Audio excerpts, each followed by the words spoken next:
Hello, this is McD the Beast, and this is McD Sports 4 coming to you today with my college football preseason top 25. Before I continue, don't forget to hit the thumbs up. Please subscribe to the channel. Greatly appreciate if you do that. So, the top 25 of college football, a new era of college football, with the whole Pac-12 going away. You have a bunch of conference realignment. I think you have more coming down the road, but and you can't forget about the new playoff. So, college football preseason top 25. Let's get into it. 1 through 25. I'll give a quick explanation on why I have each team where they're at. So, let's get into it. 1 through 25. Number one preseason team, in my opinion, is the Georgia Bulldogs. Number one, I think they are the most complete team. They're the team that I have the least amount of questions about. The schedule is tough, but I don't know in this era of college football if any team's really going to go 12-0, so I'm not very concerned about that. But Georgia, Kirby Smart, he's built a monster down there in Athens. Can't say enough about it. Georgia, number one. Number two, Texas. I am high on Texas this year, and that is a lot for me to say because I've been very critical of Texas probably over the past decade. But I got to give Steve Sarkisian credit. He's built Texas. What you see from Texas right now, that's what Texas should be every season. So this is a complete team, in my opinion. The only question is, can they win the whole thing?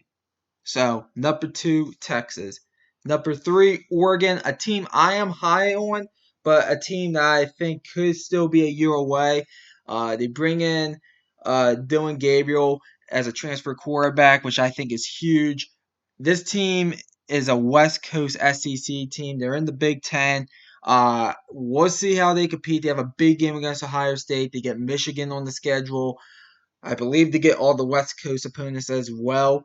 So number three, Oregon. I think this is a complete team as well. I think the question is, can Dan Lanning just get out of his own way a little bit, and can they go over the hump? Can they take the next step? Number three, Oregon. Number four, Ohio State.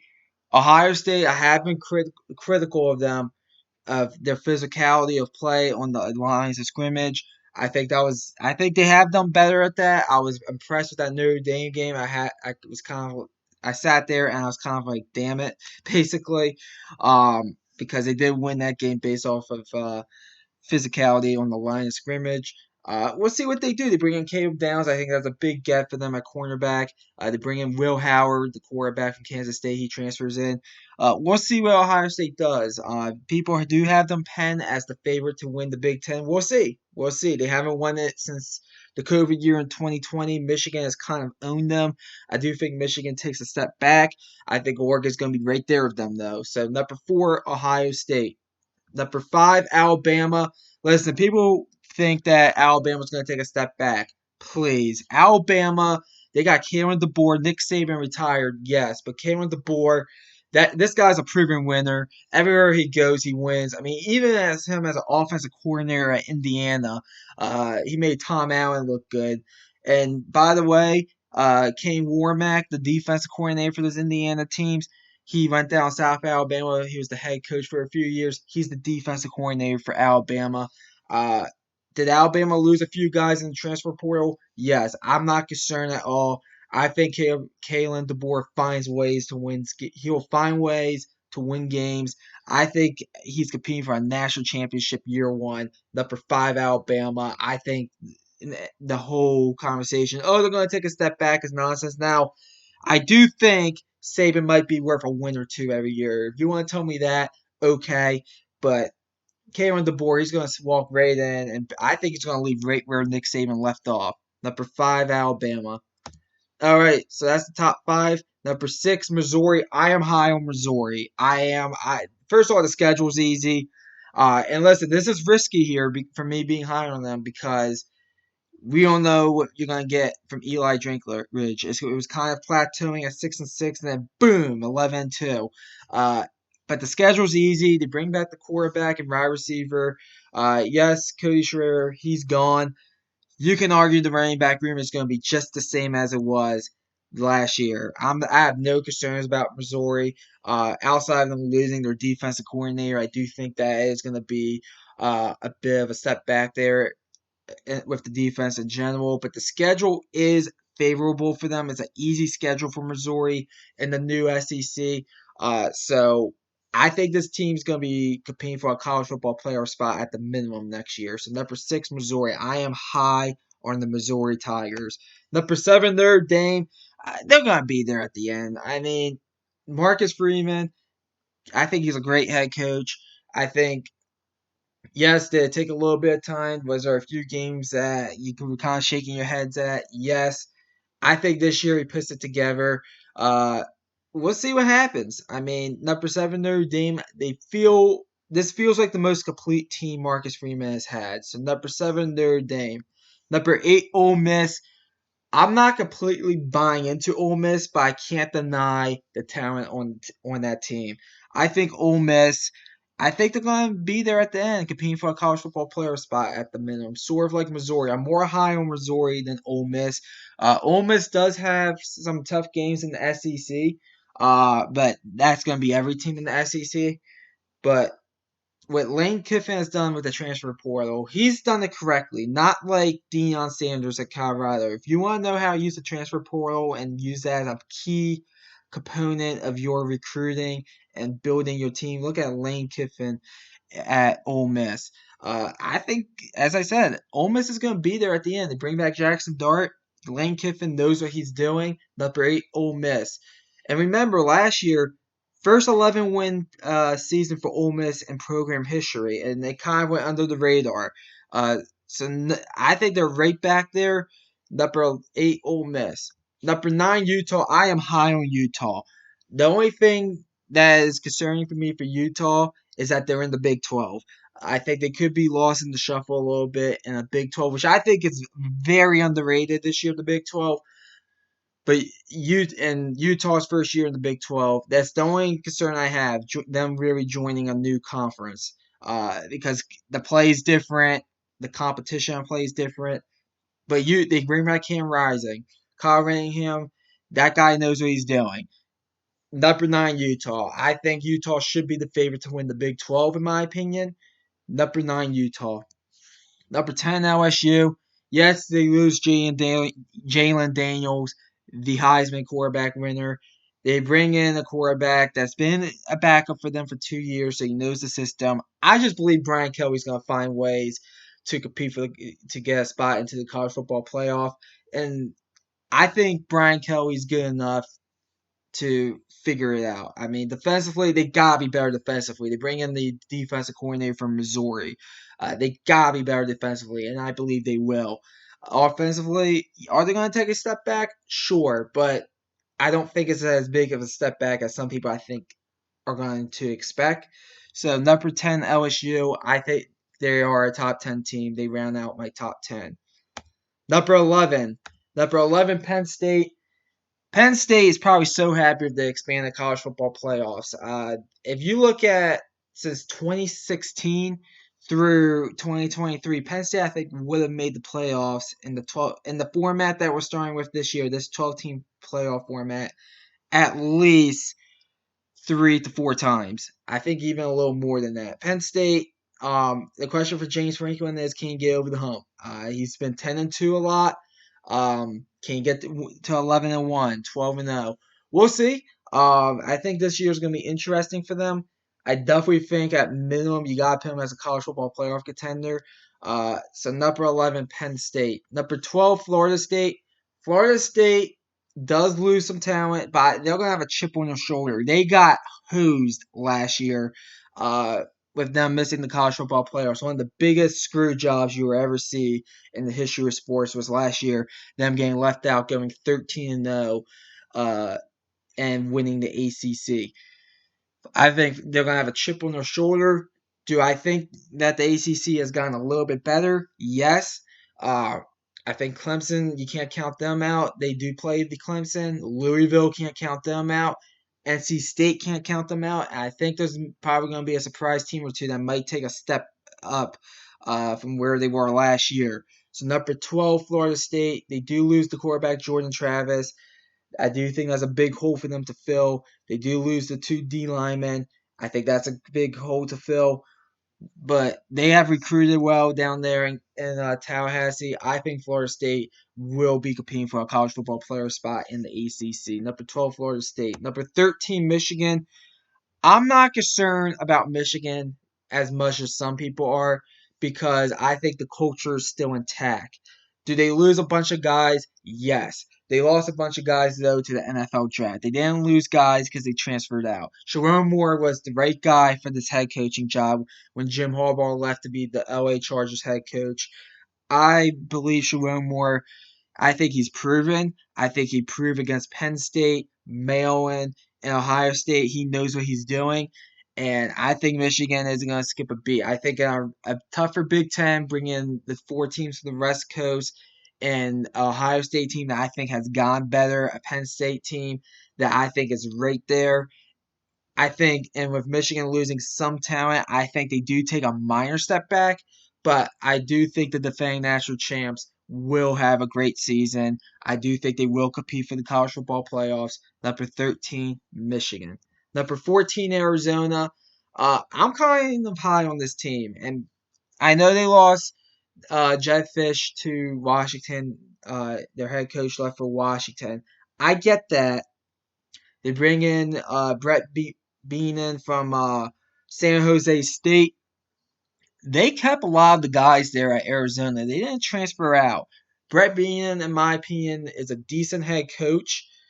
I think Arizona. I think they pick off. I think they pick up right where they left off. Arizona. I really do. They're new. They're new to the Big 12. I think they'll compete for that Big 12 championship, and I think they can compete for the college football playoff. I really do. Um, it's going to be interesting to see what happens. They have a big game against Kansas State early in the season. Number 14, Arizona. Number 15, speaking about Kansas State, number 15, Kansas State. I think they got one of the most underrated guys in the transfer portal. Edwards, the running back out of Colorado. Not Kalen DeBoer. Chris Kleiman. He knows what he's doing. I have no questions about Kansas State across the board. This is a team that will compete for the Big 12, in my opinion. This is a team that will compete for a college football playoff spot, in my opinion. And we'll see what happens. Number 15, Kansas State. They are a top 15 team. Chris Kleiman, a little bit of a shaky start at the beginning, but he's gotten this program where it needs to be. Number 15, Kansas State. So that's the top 15, 16 through 20. Number 16, Tennessee. Tennessee is going to have a good offense. Tennessee, I think, is going to have an okay defense. The question is, can they win these big games? That's the question for Tennessee. They have a big game early in the season against NC State, in my opinion, that's not getting talked about enough. Their first SEC game is on the road against Oklahoma. That's going to be a huge game for both teams, in my opinion. Tennessee, in my opinion, is a top 25 team. The question is can they compete for a college football player spot? Because I personally don't think they can compete for the SEC. I just don't, but I think they're good enough to compete for a college football playoff spot in the new expanded college football playoffs. This is an example of a team that probably isn't good enough to compete for a conference championship, but they're good enough to compete for a college football playoff spot. So number 16, Tennessee. Number 17, Oklahoma State. Listen, they're always going to be there. They have one of the best running backs in the country in Ollie Gordon. Mike Gundy is probably, at this point, a top 10 head coach in college football. Some of the greats leaving, like Nick Saban, Jim Harbaugh, etc. I mean, in a new form Big 12, they're going to compete for the Big 12. They're going to compete for a college football playoff spot at the end of the day. I have no questions about Oklahoma State. Number 17, Oklahoma State. I mean, they're going to be right there at the end. Number 18, NC State. This is a big dark horse, in my opinion. This is a team I'm very high on, and I know it's kind of funny me saying that. Uh, Dave Doran has been a guy I've been very critical about in the past, but and the reason why I was critical about him is they'll schedule an easy non-con. They'll go 4-0 in the non-con, and then they'll turn around and go 3-5 in ACC play, and 7-5. I think they're ready to take that next step. They bring in the transfer quarterback from Coastal Carolina, Grayson McCall. I'm very high on NC State. this year. I think they have a real shot to win the ACC. I think they have a real shot to make college football playoffs. Number 18, NC State. Number 19, Louisville. Jeff Brom is going to just pick up where he left off last year. Uh, they're going to compete for the ACC. They're going to compete for a college football playoff spot. The number 19, Louisville. Just keep an eye out on them. I mean, they were runners up last year in the ACC. They kind of came out of nowhere. I think they're gonna have a very similar season. Probably competing for 10 wins. Number 19, Louisville. Number 20, Iowa. Just like Oklahoma State, they're gonna be there at the end. Defensively, Iowa is very good. They're probably gonna be one of the best defenses in the league. Iowa. Offensively, hopefully they could just get better offensively. I know last year was kind of a joke with them offensively. This year, though, we'll see what happens. I expect them to be better offensively. Number 20, Iowa. Um, they're going to compete. They're going to compete for a playoff spot. I don't think they're good enough to win the Big Ten, but they're going to compete for a playoff spot. Number 20, Iowa. All right, that's the top 20, 21 through 25. Number 21, Kansas. I gotta give Kansas respect, and it is kind of funny for me putting Kansas in my preseason top 25, but I gotta get Lance Leaport has done an amazing job at Kansas, and the thing is, he wants to stay there and finish the job. They had a big upset last year against Oklahoma that kind of sprung them into the national scene. I can't say enough about Kansas and the job that Lance Leaport has done there. This team, I think, is a team that could compete for the playoffs. They could compete for the Big 12. We'll see. But number 21, Kansas, I think this is a kind of a sneaky dark horse team. I can't say the job. I can't say the turnaround at Kansas. I mean, it's been an amazing turnaround at Kansas. Number 21, Kansas. Number 22, Miami. A lot of people are high on Miami. I get why. Cam Ward, he comes in from Washington State for the transfer.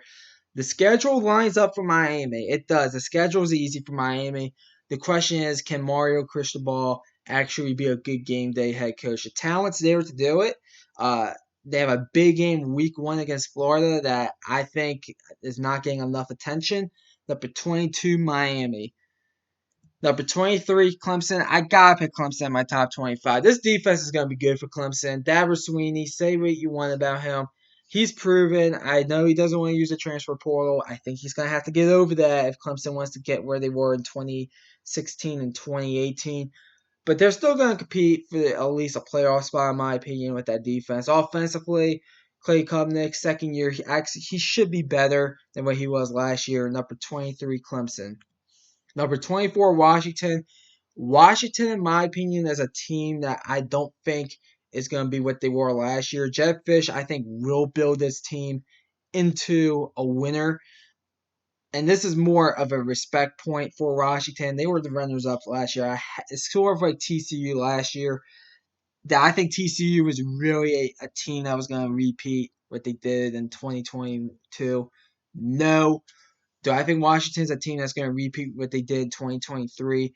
No, but I do think that Washington hired the right guy at Jedd Fisch. I do, but they lose a lot. It's going to be interesting to see how they do in the Big Ten. Um, it's a more physical league. It's not Kalen DeBoer. Kind of comes across as more of a fun and gun guy. Which what I mean by that is spread it out, sling the ball around. I think you're going to see a change of tone with Washington under Jedd Fisch. He comes from the Harbaugh coaching tree. So number 24, Washington. And then number 25, there's not a group of 5 team, in my opinion, that can really compete. Well, not really compete, but there's not a top 25. There's not a group of 5 team that's a top 25 team, in my opinion. I think there are, and I'll mention teams that are in the group of 5 that I think can make the college football playoffs, since they are going to have at least one spot in there. But so this year with my top 25, I decided with my number 25 spot to take a flyer on a team, and that team is UCF. I think this team is extremely underrated. They bring in KJ Jefferson from Arkansas. Gus Malzahn, he knows what he's doing. I have no questions about Gus Malzahn. and they bring in KJ Jefferson's the quarterback, by the way. They've been stacking talent from Florida. I think this team can't compete for the Big 12 this year. Last year was their inaugural year in the Big 12. It was kind of proven they needed to work on some things. They did compete some, but UCF is a team. I just have a feeling about them this year. I'm not saying they're going to win the Big 12. I'm not saying they're going to make the college football playoffs, but this is a team that I think could win 9 games this year and spoil somebody's season. I have a sneaky feeling about UCF this year. There's been some other teams that I'll mention that people seem to have sneaky feelings about. This is my team this year.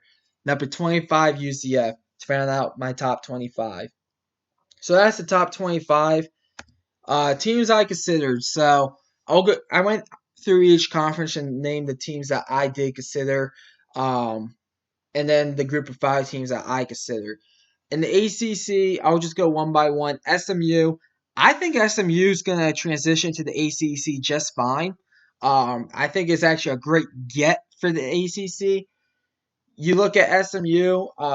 They're gonna they're gonna sit there. They're gonna score a bunch of points. This is a team that went 11-2 last year, and this is a team that I think will go 8-4, 9-3 in their first year in the ACC. So keep an eye out for SMU. I don't think it's gonna be like some of the teams that transitioned to the Big 12 that I was kind of hot that I thought would do fine, and they ended up not doing as good as I thought they would. SMU, I don't think is gonna have that issue. Georgia Tech. Brent Key, I think, is doing a great job at Georgia Tech, and I think Georgia Tech is a dark horse team that could sneak up and maybe win 8-9 games and spoil somebody's season. Sort of like what I said about UCF. I just didn't pull the trigger on it. But the thing with Georgia Tech, their schedule is tough. They play 6 teams that are in the top 25, I think, that are national championship favorites or some crazy stat like that. They're the only team not in the SEC in the top 10 of teams that do that are on that list because they get Georgia. I think they get all the tough teams in the ACC, but they could pull off an upset or two. Brett Key has done a great job restoring that program. They could be ready to take the next step. Virginia Tech. Virginia Tech has kind of been that dark horse. I'm going to take a chance on this team. I'm going to throw them number 24 in my top 25 for fun type team. A lot of people kind of have a feeling about Virginia Tech this year. And I was high on the head coaching hire and Coach Fry. First year was kind of ugly. Second year, in my opinion, I think they kind of took advantage of an easy schedule and went bowling, and they won their bowl game. Can they take that Can they take that next step? They do have big games such as Clemson. They do get them in Blacksburg, which I think is huge. That could be a potential upset game late in the season. But I just don't. In my opinion, I think Virginia Tech took advantage of an easy schedule last year. It was more of that. Not saying that people are wrong. It's just that's my feeling about Virginia Tech. But I was high on the coaching hire. I do think Coach Fry is doing a great job there. He's trying to restore that program. But that's a team that I will keep an eye on. But I just don't think I just couldn't pull the trigger on it because, in my opinion, I think it had more to do with the easy schedule. The Big Ten, Wisconsin. I think Luke Fickell takes a big step in year 2. I was a big fan of that coaching hire, and I think he takes a big step in year 2. How big of a step, I don't know. They do have a big game week 3 at home against Alabama. I think that's going to be a huge game for Wisconsin. So keep an eye on them. Southern Cal. I've seen Southern Cal in top 25s. I have no clue why. This is a team, in my opinion, that I think is going to be a team that's going to have a tough time transitioning to the Big Ten in year 1 under Lincoln Riley. Now, I think he will fix it. I do. But this is a team that I'm just going to be honest. I think Southern Cal could go 5-7. I really do. I'm not saying they are, but it would not surprise me one bit that they do. This is going to be, I think, a very underwhelming year for Southern Cal. And then Nebraska. I've seen Nebraska as hot as 15 in some top 25s. I think that's insane. Make a bowl game first. Make a bowl game first. I think Matt Wu's doing a great job. He got that top quarterback recruit that I think is going to be starting week 1. But please make a bowl game first before we start talking about them about Nebraska being in a top 25 spot. Another team I didn't mention, but I did want to touch on because I think it's also ludicrous. Rutgers. People are high on Rutgers. I don't get it. Has Greg Schiano done a great job kind of restoring that program, getting them to at least be not in the bottom of the Big Ten? Yes. I've seen Rutgers as high as 16 and some top 25s. I think that's ludicrous. They are nowhere close to the top 25 in my opinion. They'll have an okay season. And the schedule is actually easy for Rutgers, which I think helps them out this year. But I mean, Rutgers is not a top 25 team. So stop the whole, oh, Rutgers could maybe pop off this year. Stop it. It's not happening. So that's the Big Ten for you. Big 12, West Virginia. West Virginia is a top 30 team. I just have more of a feeling about UCF this year. I think West Virginia is a team that could compete for the Big 12, and we'll see what happens. But Neil Brown, he had a good year last year. We'll see if he does it again. And West Virginia does bring back a bunch of guys, to their credit. Iowa State, listen, Iowa State's going to be teams I consider it every year. I mean, Matt Campbell, decent year last year. I expect the same this year. They're kind of a dark horse to win the Big 12 as well. So keep an eye out for Iowa State. They bring back the quarterback. I think Iowa State, I think they're going to be decent this year. And then one other team I did not list, but I did want to mention, Colorado. I think people have kind of hopped off the train. I think Colorado's going to have a disaster season this year, so I wouldn't even consider them. SEC, Texas A&M. Texas A&M will be number 26 if this was a top 26. I think Mike Elko, I think he's the perfect hire. I think they're going with that talent they have there in College Station, they're gonna win some games. I think they get back at least to where they were before last year under Jimbo, the last 2 years under Jimbo, at that 8-4 mark. So I do think Texas A&M can compete with the talent they have. I think Elko is a great hire. Oklahoma, a lot of people have Oklahoma in their top 25. I don't think Oklahoma is going to transition well into the SEC year one. I think this is a team that will win 7, 8 games this year, but I think it's going to take some time to get where they want to be in the SEC. Because they're going to be going into programs like Alabama, Georgia, Tennessee, Ole Miss with Lane Kiffin there, LSU, Texas, with Steve Sarkisian there. A&M has recruited well. Florida, it has, I think, done an underrated job. I mean, there's like 8 or 9 programs there that Oklahoma is going to have to compete with. And I just don't think they are going to compete with them year one, year two, or maybe even year three. I think Brett Venables is the right guy.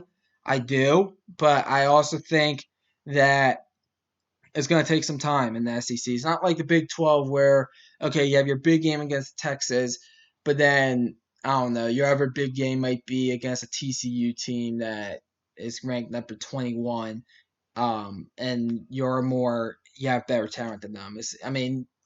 Half of your SEC schedule is going to be against teams that have more talent than you. So that's my opinion about Oklahoma and the SEC. And then Kentucky, Mark Stoops, can't say enough about the job he's done there.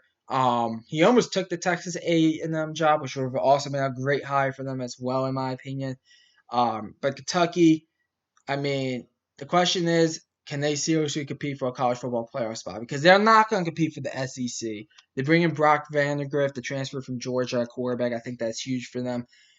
So Kentucky, definitely a team I consider. Now the group of 5 teams: Memphis, Boise State, South Florida.